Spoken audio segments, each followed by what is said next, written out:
Terminator almost rivals the X-Men when it comes to having the most inconsistent timeline in a franchise.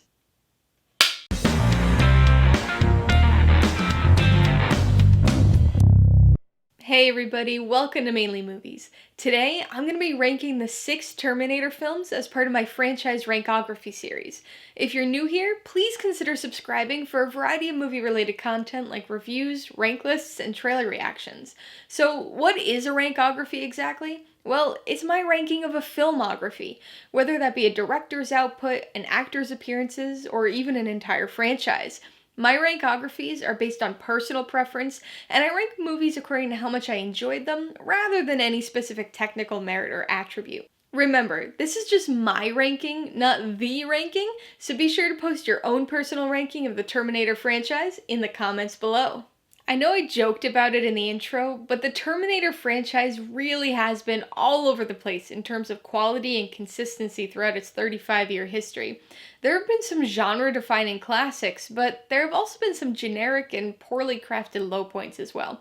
Although I saw both T1 and T2 when I was fairly young, I never developed much of an opinion on them at that age. So this is one of those unique franchises that I'm pretty familiar with, but have no nostalgic connection to. So I've been able to give each of these movies an equal chance when turning a more critical eye to them. I've already reviewed all 6 of these movies on this channel, so if you want to check those out for some more in-depth thoughts on each of them, I'll put links in the description below, and I'll also link them up in the cards as we go along. Alright, let's get this rankography started. Coming in at number 6, Terminator 3: Rise of the Machines. This placement probably isn't much of a surprise to most of you, since this is widely regarded to be one of the lesser films in the franchise. Despite putting it in last place here, I don't hate this movie. I certainly dislike it more than I like it, but it does have its positive aspects. The biggest of which, no pun intended, is Arnold Schwarzenegger. This film marked his 3rd time putting on those iconic sunglasses, and he once again injects the role with dry humor and a bit of heart. Unfortunately, it's the character interactions that are particularly poor here, including those with Schwarzenegger. The emotional connection between him and John Connor has all but disappeared, and instead we're left with an awkwardly forced relationship. And it's not just the characters who feel awkward and forced, it's the whole story. T2 really wrapped up the plot put forward in those first 2 films. It was satisfying and it was a clear conclusion. Given the success of that film, it's definitely understandable that the studio wanted to continue the franchise, but unfortunately, that meant that wherever they decided to go with the plot, it would feel like this extra piece tacked on to the already completed story. And that's exactly what happened. The idea behind it isn't bad, but it doesn't have that strong integration with its predecessors like those predecessors had with each other. It was clunky and a bit unnecessary, but T3 established the alternate timeline concept as a viable plot device for the franchise, something that's been integral to every sequel since. Coming in at number 5, Terminator Salvation. This was actually the first Terminator film I ever saw in the theater, and up until about a week ago, the only one I had seen in the theater. So maybe it was the excitement of seeing it on the big screen, or just the fact that I was a lot more lenient with movies when I was younger, but I enjoyed it quite a bit that first time around. Over the years, though, it's fallen in the ranking for me as I've come to realize just how hollow it is. Again, I wouldn't say that this is a bad movie, but it mostly consists of empty genericism, with an outer shell of Terminator action. This movie's a strange one in the franchise, because it's the only one set exclusively in the future. I'm sure some people enjoy that aspect quite a bit, but it's one of the film's biggest detriments for me, because I always thought the future scenes were the dullest parts of the first 3 movies. Speaking of dull, this movie features the most uninteresting set of characters in the entire franchise, very strangely choosing to direct most of its focus on brand new characters, as opposed to iconic ones like John Connor. Even when that focus does shift to familiar faces, it's a largely lackluster affair. The only shining spot in this film is Anton Yelchin's performance as a young Kyle Reese, and I think this movie would have been far more interesting and satisfying if it had spent more time on him. Coming in at number 4, Terminator Genisys. Even though Salvation was the biggest outlier for the franchise, I truly think Genisys is the most unique film in the franchise, especially when it comes to its storytelling style and use of time travel.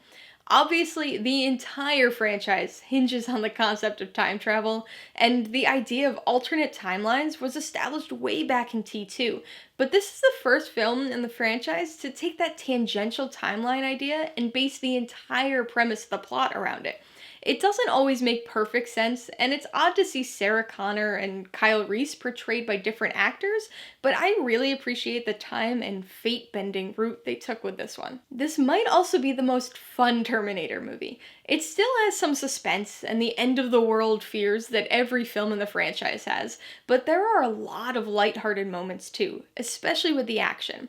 This film also marks Arnold Schwarzenegger's return to the series after his absence in Salvation, and he's one of the highlights, bringing plenty of his expected literal humor and one-liners. This movie's certainly not the strongest story-wise, but I actually enjoy this one a decent amount, and I'm still surprised by all the hate it gets. Coming in at number 3, Terminator Dark Fate. Of all the Terminator movies, this one was the most difficult to place in this ranking.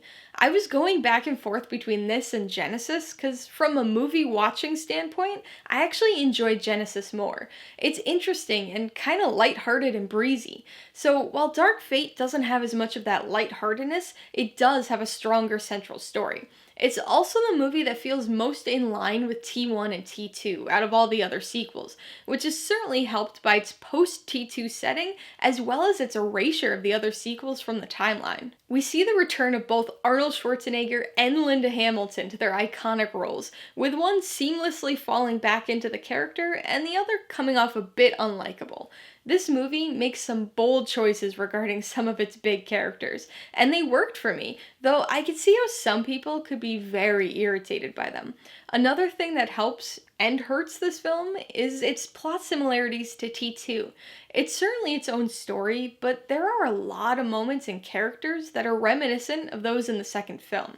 On one hand, it makes sense since it's an established framework that worked in the past, but on the other hand, it can sometimes feel like a knockoff version of T2. Oh, and what's up with 80s action sequels being set in Mexico this year? Coming in at number 2, The Terminator. This one's a sci-fi action classic for a reason. At the time, it was a very unique premise, and remains a well-crafted and compelling story to this day. The blend of science fiction, action, horror, and romance creates something that's universally appealing, and you'd be hard-pressed to find somebody who didn't like at least some part of this movie. You'd also be hard-pressed to find somebody who isn't aware of this film. It's become inextricably ingrained in pop culture, so even people who've never seen any of the films could tell you about the general plot and characters. Speaking of the characters, the Terminator presents us with an iconic set of sci-fi roles, perhaps the most recognizable of which is Arnold Schwarzenegger and his performance as the T-800 Terminator. This is a role he was absolutely born to play.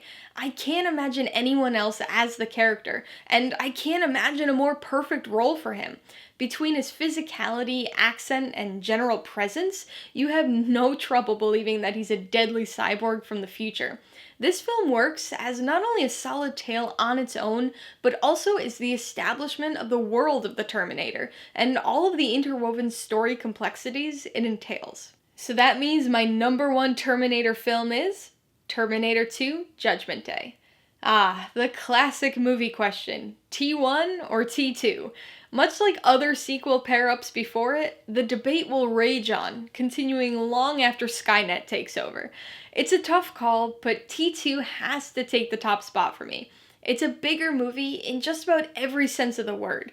That's not always an indication of quality, but in the case of T2, bigger really is better. The action here is exhilarating, and the CGI takes an impressive leap forward, both of which largely due to the massive budget increase between this film and its predecessor. It's a much funnier film, but also ups the emotionality, especially when exploring the unique friendship between John Connor and the T-800. This film does an excellent job of utilizing the easy-to-mess-up time travel plot device to deftly tie this film and T1 together, resulting in a well-crafted and cohesive overarching story that's full of action, laughs, and heart. T2 is one of the quintessential action movies of the 90s, forever changing the genre, and easily easily takes the top spot for me. Alright, so that's my rankography of the Terminator franchise. 6 films spanning 35 years and a seemingly infinite number of alternate timelines. What does your ranking look like? I'd love to see some reasoning for your order, so make sure you post it in the comments below. Also, be sure to check out my reviews of all 6 Terminator films for some more in-depth discussion of each, as well as my ratings, pros and cons, and even tailored film recommendations. Alright, so if you get some enjoyment, insight, or information out of this rankography, I'd appreciate it if you'd hit that like button, and if you haven't done so already, please hit subscribe while you're at it to see more videos like this, as well as movie reviews. Till next time, this has been Alyssa with Mainly Movies, the way life should be.